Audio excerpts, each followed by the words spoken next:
Well, good afternoon, YouTubers. It is March 26th, 2020, and we are currently going through the old COVID-19 pandemic. So why not a better time to look back at a classic scooter? Obviously, the last time I was here, I was looking at a 1984 Honda Big Red 250 ES. Obviously, it's been a while, but I picked up basically 3 years ago, this Honda Dio scooter. Started getting into scooters, Honda Elites. I've got an Elite 150 from 1985.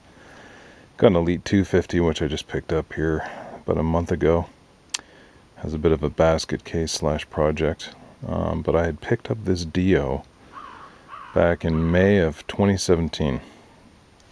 And traveled, so I saw it locally on Kijiji, and anyways, when I inquired about it, it was for sale. And then when I had arranged the deal to go get it, regretfully, I was informed the night before I was going to drive down and get it that the owner had sold it to someone else. Don't know why, but it's kind of one of those situations where, you know, it's a good deal sort of escapes you.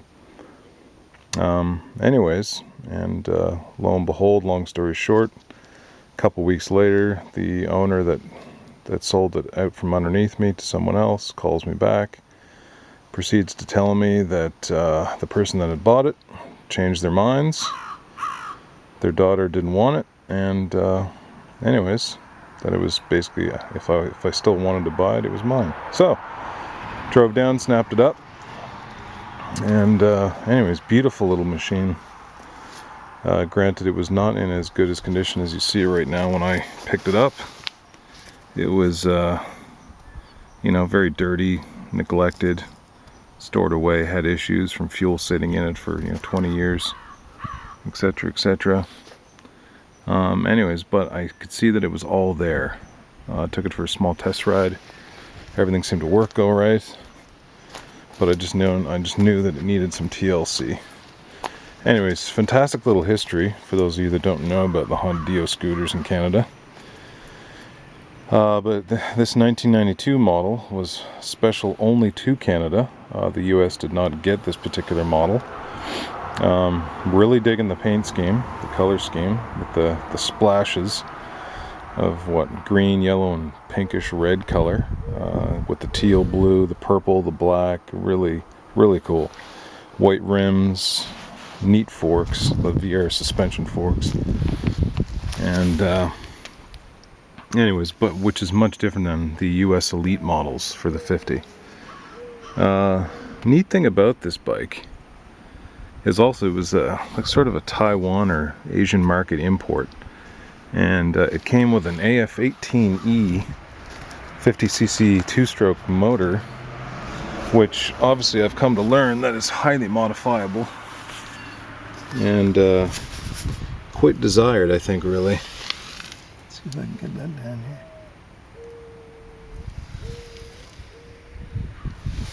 here. And so, once money becomes more readily available, I'm going to start looking into picking up, aftermarket, well, basically a big bore kit, pipe, carb kit, doing my clutches, the variator, and the driven clutch, and pipe, this kind of stuff, probably suspension, wheels. I mean, sky's the limit really when it comes to these particular types of bikes. And obviously, as you can see, based on its condition, it only has 3,717 kilometers, not miles, kilometers, in what, 20, basically 28 years, 27, 28 years of it being in existence. Anyways, beautiful machine, very simple to run, obviously automatic, there's no same as CVT clutches, you just twist the throttle and go. The headlight on this model is different than the US Elites, or the Asian market Elites too, where it has like the stretch light bar across the front. Dio SR Special Edition. Unfortunately, it does have some minor cosmetic issues here, where it was obviously laid down or crashed into something. unfortunately it's got a little scuffs and scrapes. It's got a split here in the front fender, and one of the inner tabs is broken, which is really too bad.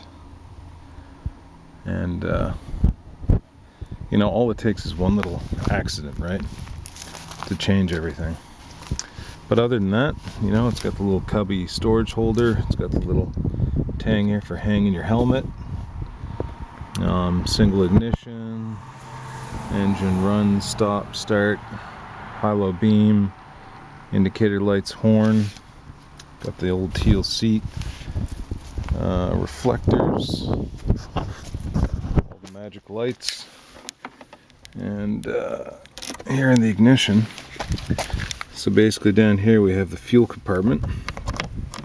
Kind of neat, tucked away on this little door. Turn the key, extend the door out, and you've got your little gas cap set down inside.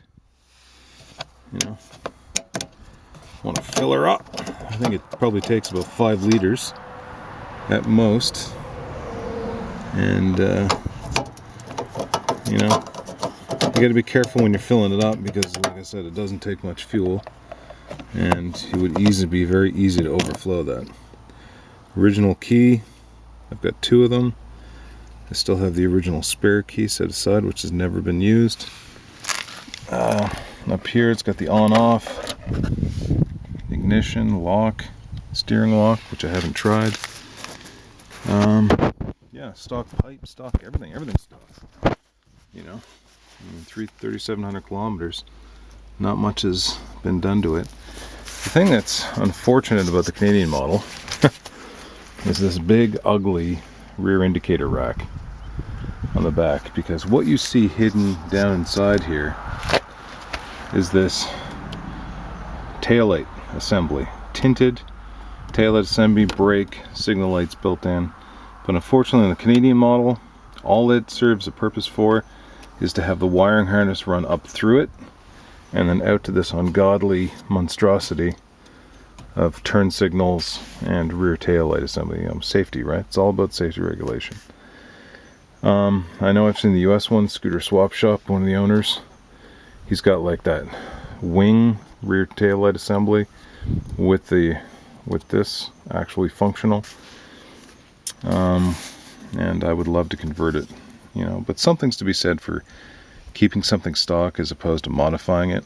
I do like the fact that it hasn't been molested or beat up or, you know, really neglected or abused during its time.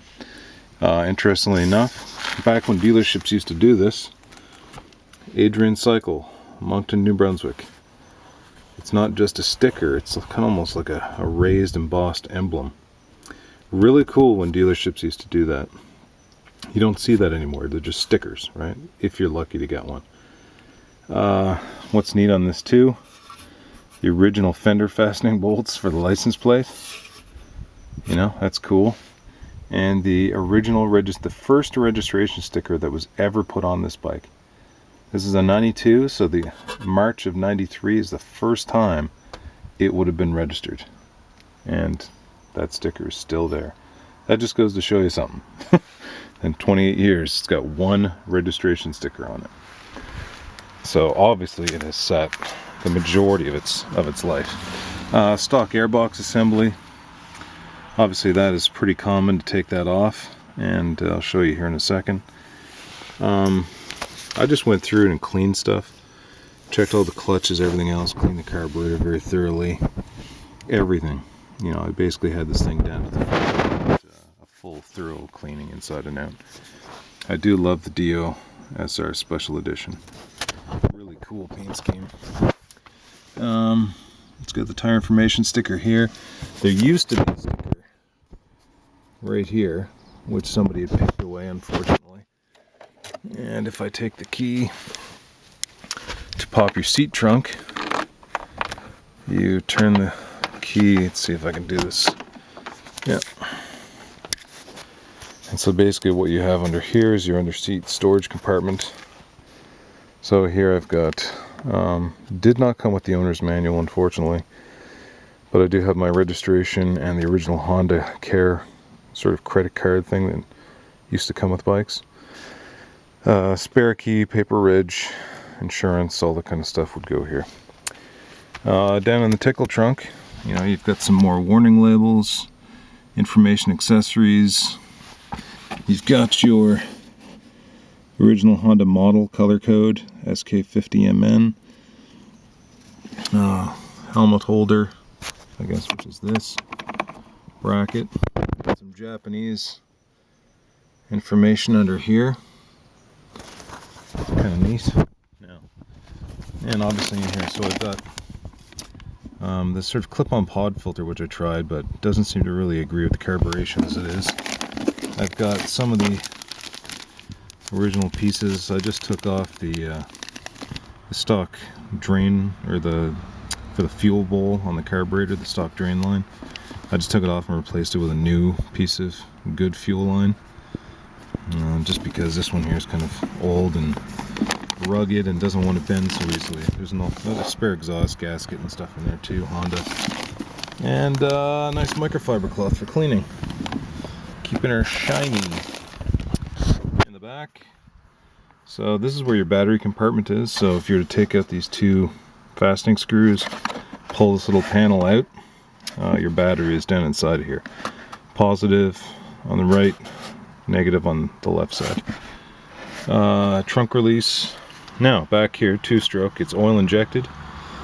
A lot of guys actually remove or delete the oil pump because obviously one of the problems with 2-stroke bikes like this, if your oil pump craps the bed, shits the bed, basically you lose your oil injection, which means then straight gas into a 2-stroke, which means basically 2-stroke.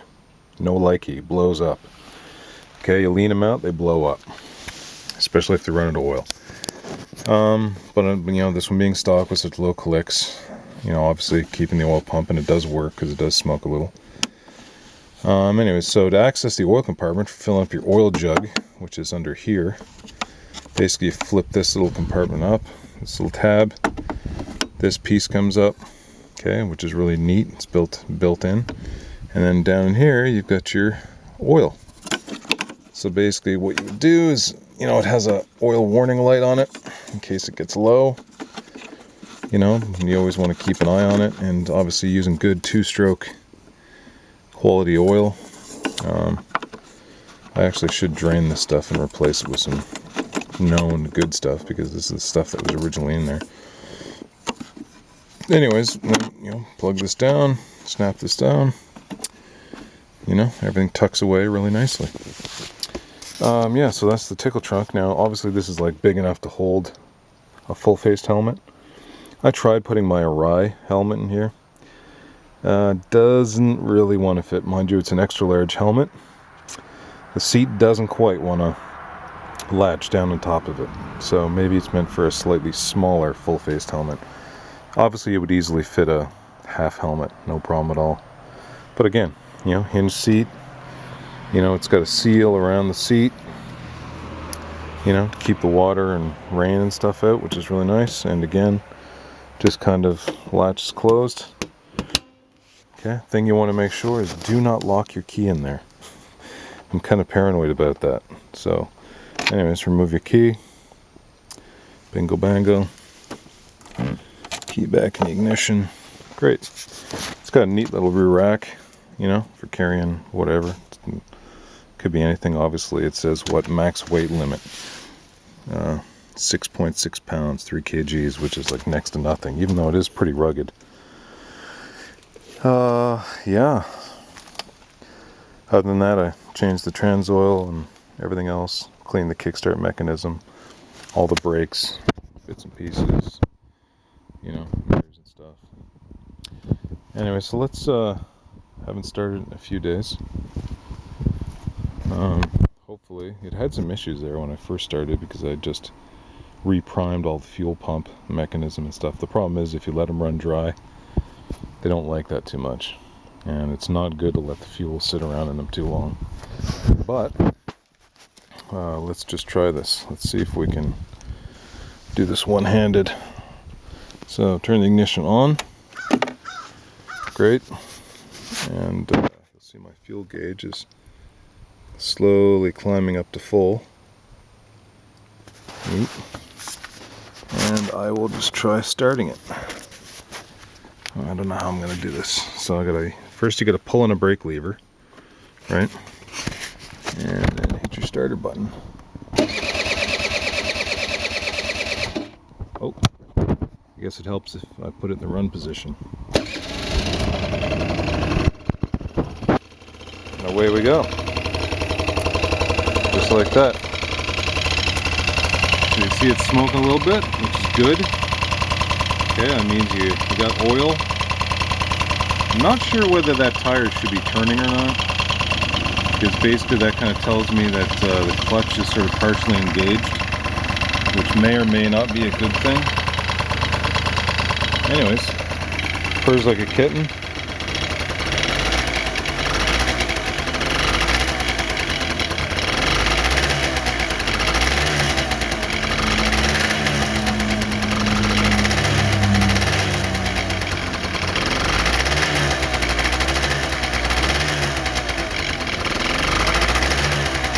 And obviously, normally you'd let them warm up a bit.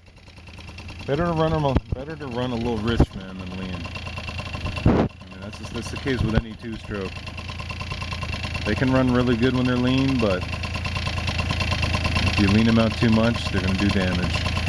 This one, actually, I checked the piston skirt on the exhaust side, and I did see a little bit of scuffing on it. So I was going to change the piston. I bought all the gaskets and everything else. I had new head bolts. The works to try to recondition the stock piston cylinder setup. And I was thinking, I may as well spend the money and go aftermarket and give her a big bore kit, crank, all that stuff. I just haven't got around to it, and it costs a lot of money to do that.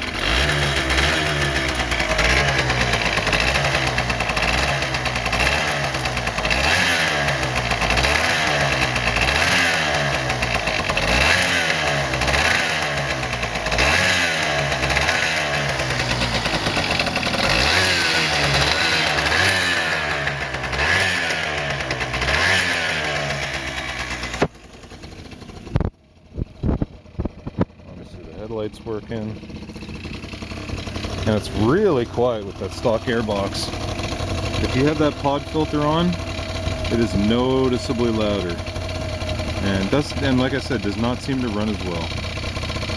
Anyways, so this is a Honda Dio 1992 Honda SK50 MN Dio SR special edition for Canada.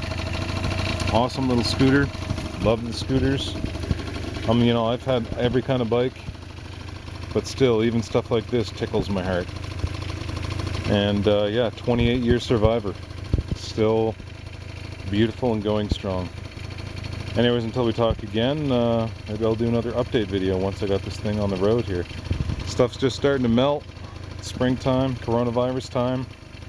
Who knows what this pandemic's going to pan out to be, or what the future's going to be like. But until we meet again, keep her on two wheels. Doesn't matter what two wheels you're on. And just get out there and enjoy life. Alright, peace out.